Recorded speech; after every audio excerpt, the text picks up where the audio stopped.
Hello दोस्तों, कहते हैं आप तक आशा करते हैं आप लोग ठीक ही होंगे। आज हम कक्षा 10 के अम्ल क्षार और लवण के बारे में अध्ययन करेंगे। उससे पहले हमें विद्युत अपघट्य के बारे में जानना जरूरी होता है। विद्युत अपघट्य किसे कहते हैं? वे पदार्थ जो जल में आयनों में टूट जाते हैं, वे पदार्थ जो जलीय विलयन में विद्युत धारा का प्रवाहन करते हैं, उसे हम विद्युत अपघट्य कहते हैं। जैसे मान लीजिए हम 1 लीटर पानी ले लिए, उसमें हम यह तेल मिला दिए, यह तेल घोल घोल देते हैं। जब इसमें हम विद्युत धारा प्रवाहित करते हैं तो विद्युत धारा प्रवाहित होने लगती है। जैसे मतलब यहाँ से एक तार ले गए, यहाँ से एक तार ले गए, यहाँ कोई बैटरी है और यहाँ बल्ब है कोई।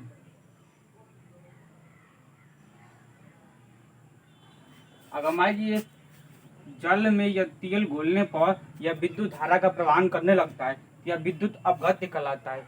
वे पदार्थ जो अपने जलीय विलयन में विद्युत धारा का प्रवाहन करता है उसे हम विद्युत अपघट्य कहते हैं। जैसे NaCl हो जाएगा, यह Cl हो जाएगा, CaOH हो जाएगा, या नमक है या हाइड्रोक्लोरिक अम्ल है। विद्युत अपघटन किसे कहते हैं? जब विद्युत अपघट्य पदार्थ की जलीय विलयन में विद्युत धारा प्रवाहित की जाती है तो वह अपने घटकों में टूट जाता है। उसे इस क्रिया को हम विद्युत अपघटन कहते हैं। जैसे हाइड्रोक्लोरिक अम्ल है, उसके जलीय विलयन में हम विद्युत धारा प्रवाहित करेंगे तो हाइड्रोजन और क्लोरीन में टूट जाता है। इस क्रिया को हम विद्युत अपघटन कहते हैं। जैसे नमक के जलीय विलयन में हम विद्युत धारा प्रवाहित करने पर यह Na और क्लोरीन में टूट जाता है। यह क्रिया विद्युत अपघटन कहलाती है। अब विद्युत वियोजन किसे कहते हैं? जब कोई पदार्थ अपने जलीय विलयन में आयनों में टूट जाता है तो उसे हम विद्युत वियोजन कहते हैं। अगर आयन में टूटेगा तो वह विद्युत वियोजन है, अगर अपने घटकों में टूट गया तो वह विद्युत अपघटन होता है। विद्युत अपघटन में विद्युत धारा प्रवाहित की जाती है, जबकि विद्युत वियोजन में विद्युत धारा प्रवाहित नहीं की जाती है। जैसे हाइड्रोक्लोरिक अम्ल है, जब इसको हम जल में घोलते हैं, जैसे यह जल है, इसमें हम हाइड्रोक्लोरिक अम्ल मिलाए, यह H आयन और क्लोरीन आयन में टूट जाता है। यह क्रिया विद्युत वियोजन कहलाती है। जैसे नमक है, हमारे नमक को भी हम जल में मिलाए,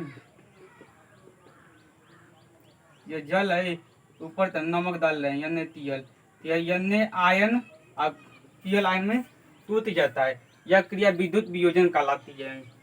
अब विद्युत वियोजन को सर्वप्रथम आर्हेनियस नामक वैज्ञानिक ने बताया था।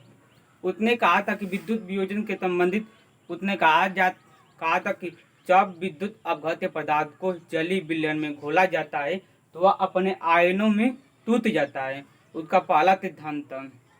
और कुछ परमाणु पर धनावेश होता है, कुछ परमाणु पर ऋणावेश होता है। धनायनों की संख्या और ऋणायनों की संख्या आपस में बराबर होती है, जितने वे उदासीन बना रहता है। और जो यह क्रिया होती है वह उत्क्रमणीय होती है। जैसे मान लीजिए NaCl को हम जल में घोल दिए, यह Na ion plus Cl ion में टूट जाता है, लेकिन जब इसको गर्म कर जल हटा देते हैं तो Na और Cl आपस में जुड़कर पुनः NaCl बना लेता है। यह विद्युत वियोजन का सिद्धांत होता है, वह उत्क्रमणीय होता है। उत्क्रमणीय का अर्थ होता है उल्टा, या उल्टा भी होता है। जब नमक में विद्युत वियोजन होता है तो Na आयन और Cl आयन में टूटता है, लेकिन जब हम इसको गर्म करते हैं तो इसमें से जल बाहर निकल जाता है और Na आयन और Cl आयन आपस में मिलकर NaCl बना लेता है। अब आइए हम जानते हैं कि विद्युत अपघटन को कौन कौन प्रभावित करता है।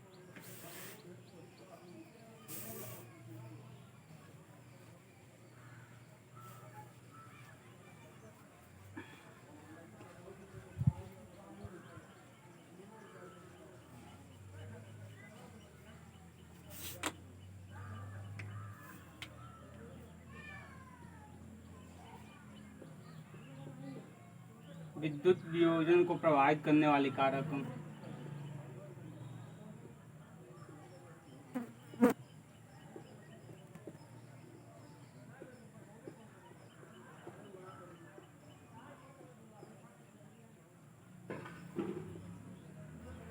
पहला विद्युत अपघट्य हो जाएगा।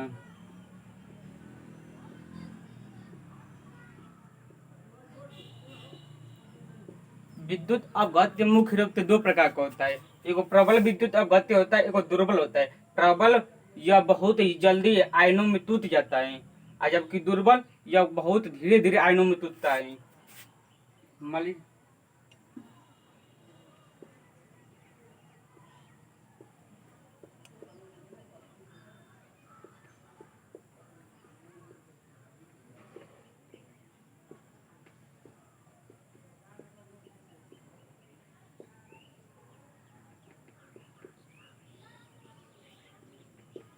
या प्रबल वालों को जब हम जल में डालते हैं तो यह बहुत ही जल्दी जल्दी आयन में टूट जाता है, जबकि यह बहुत धीरे धीरे टूटता है। तो यह दोनों विद्युत वियोजन को प्रभावित करते हैं। अब आइए विलायक की प्रकृति। दूसरा है विलायक की प्रकृति।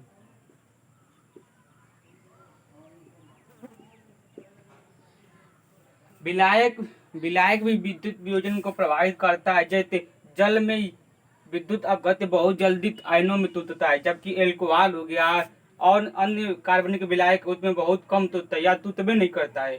विलायक भी विद्युत वियोजन को बहुत ही प्रभावित करता है। जब ध्रुवीय विलायक होता है तो वह विद्युत अपघट्य को तीव्र करता है। ध्रुवीय विलायक विद्युत अपघट्य को तीव्र करता है। ध्रुवीय विलायक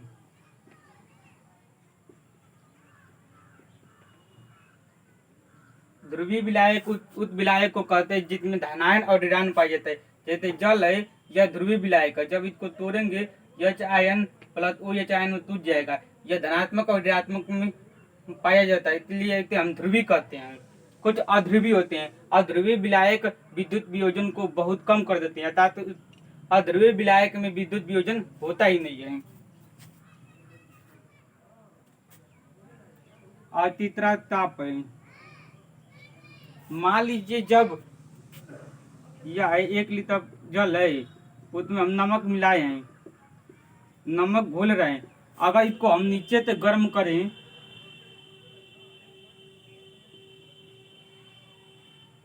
नीचे से ही गर्म करेंगे तो यह नमक बहुत जल्दी जल्दी आयनों में टूट जाता है। यह बहुत जल्दी जल्दी आयन देगा, Cl आयन देगा।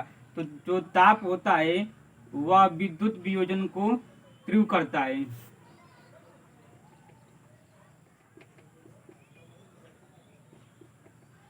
ताप विद्युत वियोजन की क्रिया को बहुत जल्दी जल्दी करता है। अब आइए जानते हैं कि अम्ल क्या होता है।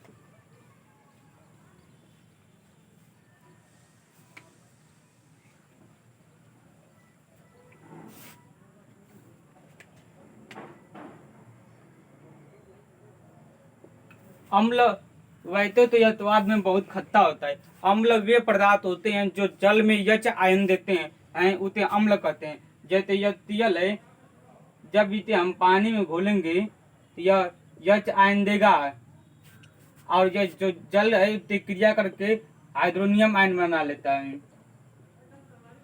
मान लीजिए यच और ये दो यच, 3 गो यच हो जाता है और ऑक्सीजन आबे करते हैं। हाइड्रोनियम आयन पॉजिटिव होता है। अम्ल वे पदार्थ होते हैं जो जल में हाइड्रोजन देते हैं, और जो जल की क्रिया करके हाइड्रोनियम आयन बनाते हैं। यह हाइड्रोनियम आयन है। हाइड्रोनियम आयन, यह हाइड्रोजन आयन है। यह अम्ल स्वाद में खट्टा होता है।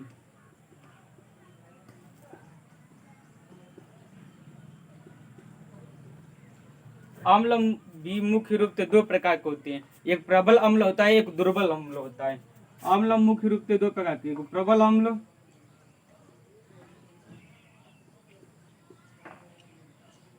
एक दुर्बल अम्ल।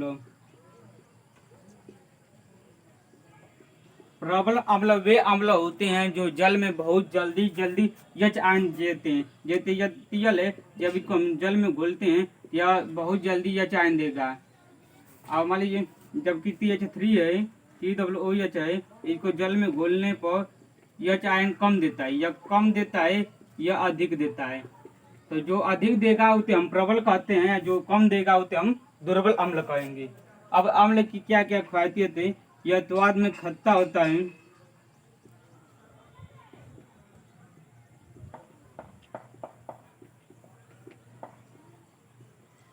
जल में हाइड्रोजन आयन देता है, जल में हाइड्रोजन आयन देता है, या हम हाइड्रोनियम आयन भी कह सकते हैं, हाइड्रोनियम आयन देता है।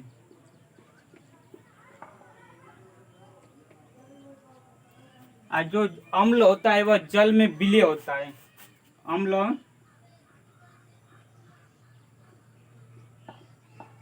जल में विलय होता है।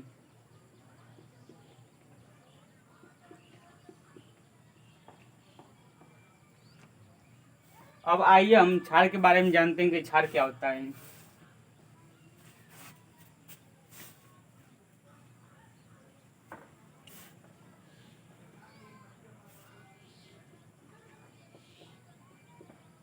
क्षार वे पदार्थ होते हैं जो जल में OH आयन देते हैं, हाइड्रोक्लोरिक हाइड्रोक्साइड आयन। जैसे NaOH है, यह क्षार है। जब इसको हम जल में घोलेंगे यह OH आयन देता है, इसे हम हाइड्रोक्लोरिक हाइड्रोक्साइड, तो हाइड्रोक्साइड इसको हाइड्रोक्सिल भी कहते हैं, हाइड्रोक्साइड भी कहते हैं।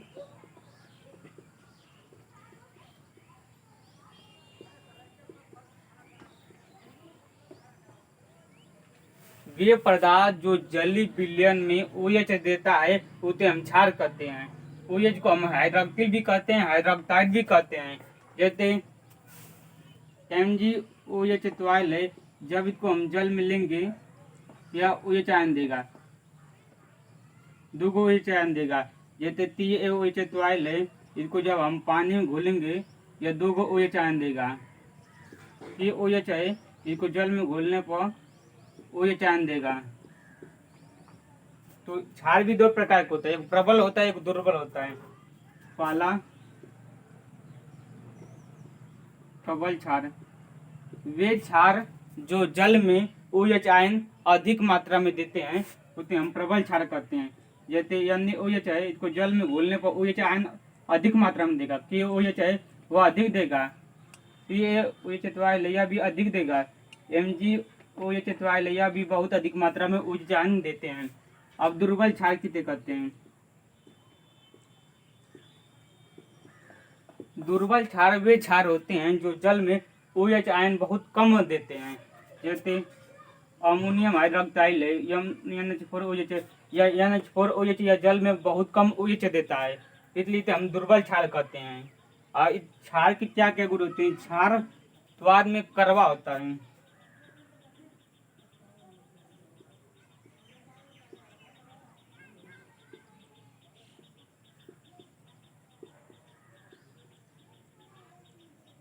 यह जल में OH आयन देता है।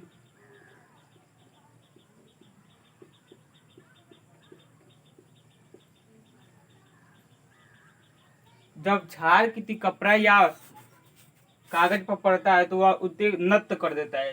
इस क्रिया को हम संक्षारक कहते हैं, संक्षारक होता है।